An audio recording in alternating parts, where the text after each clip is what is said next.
Hey everybody, in this video I'll be showing you some ways to get your beats to hit harder. Now the first and arguably most important part is your sound selection. You can spend all day trying to get your sounds to hit hard, but if the original sound doesn't hit hard, you're kinda just shooting yourself in the foot. So choose carefully. Now there's a common misconception that cranking your bass or 808 way up will make it hit harder, but your sounds are all relative to each other, so if the bass is overpowering everything else, it's basically the same thing as turning everything else except for the bass down. So here's an example. This is with the bass turned up.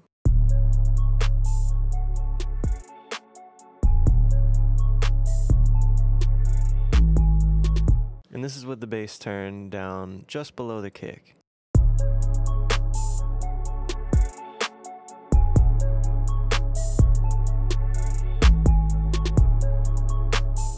The first one's a little unpleasant. It almost gives you the impression that the mix is muffled. If the listener wants to hear heavy bass, they'll use a subwoofer, but leave that decision to them and focus on the best mix you can so they can actually hear it if they are using a subwoofer.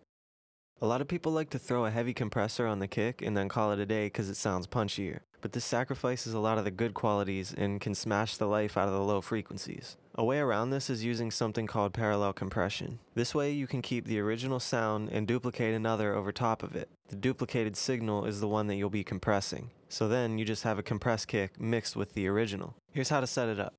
Select your kick track, go to send it to an empty bus, apply your compressor of choice, and then turn up your send volume. Keep in mind that this is pre-fader, meaning that the volume will be affecting the input of the compressor. Now the reason that I chose this compressor for this example is because it's a lot easier to demonstrate what's happening more clearly, so this way you can apply your favorite compressor and understand what it's doing. Now you can get away with a lot more compression than normal because you're still keeping the original kick and only affecting the copied one. So let's make this hit harder.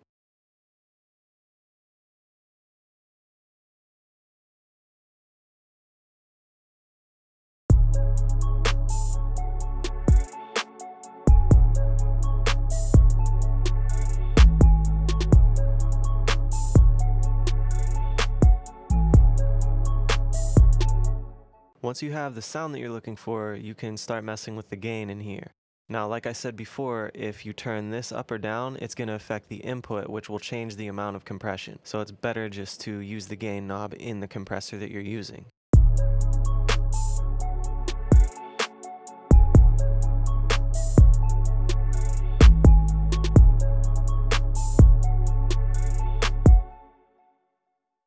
And then we can turn that down just a tad bit to compensate. Now here's before.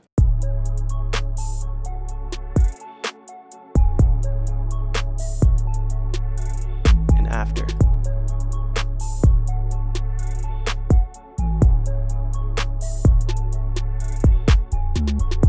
That's why this is my favorite technique. Now believe it or not, the snare is just as important as the kick when you want your beat to hit harder. It doesn't actually make it hit harder, but it's more about the illusion. Let me show you what I mean. I'll turn down just the snare.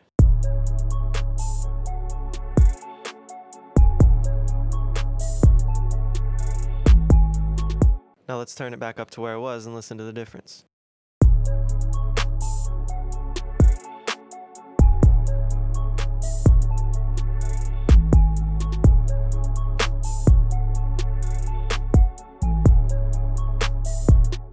I like to think of the kick and the snare as evening out on a scale. It's a good guideline to have these roughly the same level, at least in this genre. One last thing to keep in mind is to let the kick win over the bass. The kick is usually what gives you that hard-hitting perception, and the bass is kind of just what comes after. This isn't always the case or even the sound that you're going for, but it usually is when you're going for harder hits. Let's hear what happens when we turn the kick down.